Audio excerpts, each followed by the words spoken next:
Oh, hello. Welcome to today's Decay, where we celebrate births and beginnings of everything important since the dawn of time, June 20th edition. And today, whatever happens, Myrtle Douglas, born today, 1904.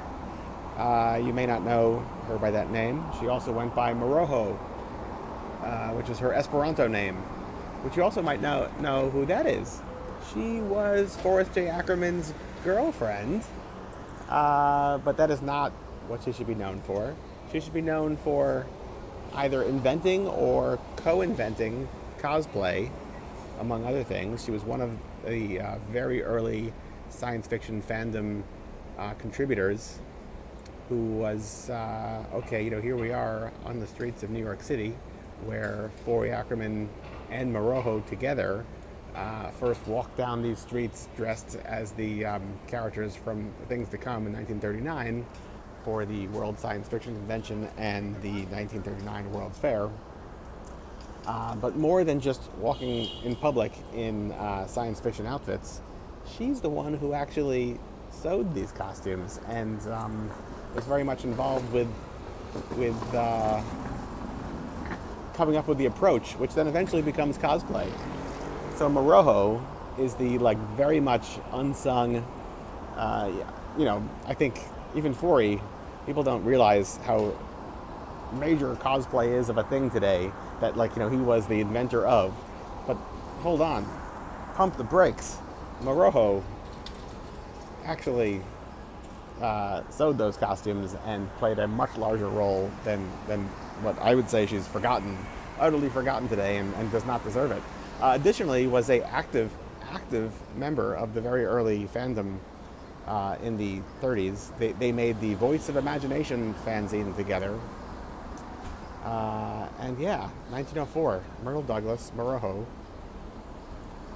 Go search her out as best you can, because she's a name that should not disappear. And the reason that both of them and a bunch of these very early fandom people really embraced Esperanto was because this is pre-World War II, and they really felt like a utopian society was attainable in their lifetime, and that therefore embracing and learning Esperanto was a way to continue to erase borders and countries and just be one larger species of the earth. I'd say World War II kind of diminished that hope that such a thing was possible to attain in our lifetime or in the foreseeable future, but still, Morojo, do check her out. On the day she was born in 1904. 1928 today, the film Lonesome premiered, directed by Paul Frios? I think I might be pronouncing that wrong.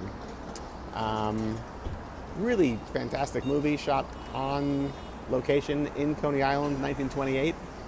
It's all about the story of two very lonesome New York City cogs in a much larger wheel, who both wind up finding each other in Coney Island and then lose touch with each other and realize they don't have a way to contact the other one. And it's just hordes of Coney Island attendees that they're trying to sift through, and they go on the Cyclone, and it's a really great time capsule of a movie. Lonesome. Do check it out. 1928 today, premiered today. 1933 today, Lazy Lester was born, blues rocker, probably most famous for his song "I'm a Lover, Not a Fighter." Truer words ever spoken? I don't know. 1934, Kid Rocker. Nope, not Kid Rocker. Kid Thomas was born, also a blues rocker, who Drew Redmond told me the story, and I bet you it was secondhand from Billy and Miriam from Norton Records. Retired from making music, went into landscaping, and wound up mistakenly hitting and killing a child with his landscaping vehicle, and it was deemed by the courts as being an accident, and so he wasn't going to be tried, convicted, and going to jail or worse for it. But then on the courtroom steps, the father of the child he mistakenly killed came up and shot him dead. How is that for a blues story for you? And the red herring of the evening, 787 Lexington, which is just over yonder. Can you see that there? There we go. Just over the bagel place. That would have been the New York Doll Museum here in New York City for the better part of the 20th century. I think it went on for like not 100 years, but nearly 100 years.